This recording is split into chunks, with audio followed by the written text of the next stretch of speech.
और दोस्तों, मैं आप सबों के बीच में एक DTH MP2 जो 3 डिश वाली कार्ड होती है, उससे रिलेटेड कुछ फॉल्ट आपके सामने लेके आ रहा हूँ। जो कि भी मार्केट में बिल्कुल लेटेस्ट कार्ड है, SK2028, पर वो SK2028 है नहीं। वो रियल में SK5815 कार्ड है, और जिसमें कि प्रॉब्लम बिल्कुल छोटा सा है। फॉल्ट छोटी सी है लेकिन प्रॉब्लम बहुत बड़ी है।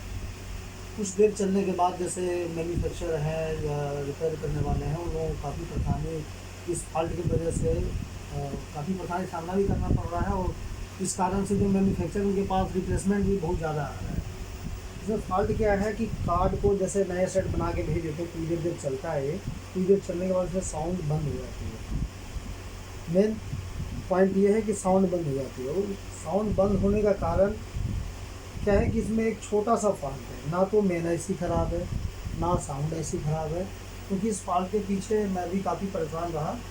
मैंने तो मेन आईसी भी चेंज करके देख लिए थे, साउंड आईसी पता है खत्म होती है, वो भी मैंने चेंज करके देखा, लेकिन बट प्रॉब्लम सॉल्व नहीं हुआ। उसके बाद फिर मैंने काफ़ी इस पर गौर किया, और काफ़ी दिमाग लगाने के बाद तो पता चला कि इसमें बिल्कुल छोटा सा एक PF है जो फॉल्ट है। और वो PF है, या आपका 22 या 25 वोल्ट का ये कैपेसिटर लगा हुआ है। जस्ट इसके बगल में ये आप देख सकते हैं, छोटा सा एक PF है, और ये PF शॉर्ट हो जाती है, जिसके वजह से साउंड आना बंद हो जाता है। और ये कार्ड रियल में इस पर लिखा हुआ 2028 है, लेकिन ये 5815 कार्ड है। क्योंकि इसके पीछे देखिए वाइट रंग की पट्टी है। और 2028 नाम भी जाना जाता है मेन आईसी से नहीं, बल्कि सिग्नल आईसी होती है 2028, और कार्ड बोलते हैं SK2028 में चाहिए। तो मेन आईसी तो इसमें 3328 या 3329 लगा होता है। जो 2028 नाम है वो सिग्नल आईसी पे होता है। जैसे आपका ओरिजिनल SK2028 ये है, ये कार्ड ओरिजिनल 2028 SK है, जिसके पीछे कोई वाइट रंग की पट्टी नहीं मिलेगी आपको। और अगर आप इसका सिग्नल आईसी देखोगे तो इस पर साफ साफ 2028 लिखा होता है। बट अगर आप इस कार्ड को लोगे तो इसमें पहले क्या था कि 5815 लिख के आ रहा था। लेकिन जब लोगों को ये पता चल गया कि इस कार्ड में ज़्यादा प्रॉब्लम है, तब क्या किया है इम्पोर्टर वगैरह ने, इस पर ना सिग्नल आईसी पे 5815 की जगह 2028 प्रिंट करवा दिया है। लेकिन है ये 5815 ही। इसमें एक पहचान ये भी है कि इसका क्रिस्टल यूँ सीधा है, और जो ये वाली है SK2028 ओरिजिनल, उसकी क्रिस्टल इस टाइप की होती है। इसमें समस्या साउंड का भी है, और दूसरा क्या होता है, ये चलते चलते बंद हो जाता है। वो वीडियो में अगले पार्ट में जब बनाऊंगा तब बताऊंगा। लेकिन अभी के लिए मैं बता दे रहा हूँ आपको, ये एक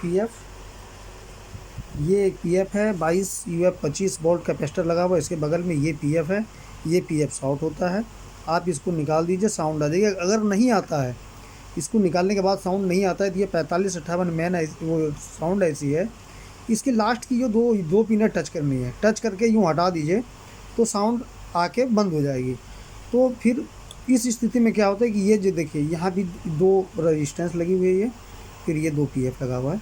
ये ऊपर वाली PF है, इसको निकाल के आप इसके जगह पे यहाँ से या यहाँ से ये कोई सा भी PF उठा के यहाँ पे आप लगा सकते हैं, साउंड आ जाएगी। बस ये 2 PF की कमी होती है। लेकिन सबसे ज़्यादा जो ख़राब होता है वो ये PF होता है। जब साउंड नहीं आएगी तो स्क्रीन पे हल्की हल्की सी लहर आती है, वो समझिए कि ये PF ख़राब है। और जब ये वाली PF ख़राब होगी तो हल्का सा करेगा, और यहाँ पे ऑडियो नहीं बनेगा, यहाँ पे ऑडियो नहीं बनेगा। और ये PF जैसे निकालेगा तो यहाँ पे आपको ऑडियो की हैमिंग आने लगेगी। तो ये छोटा सा फॉल्ट है, लेकिन कहने के लिए फॉल्ट छोटा है लेकिन बहुत बड़ा है, जो हम लोगों के लिए इस टाइम परेशानी बनी हुई है। और मार्केट में यही कार्ड अवेलेबल है। तो जो भी मैन्युफैक्चर हैं या रिपेयर करने वाले जो भी भाई हैं, वो इन चीज़ पर थोड़ा गौर कीजिए, और ऐसे कार्डों से बचिए कि यार SK2028 नहीं है, ये 5815 है।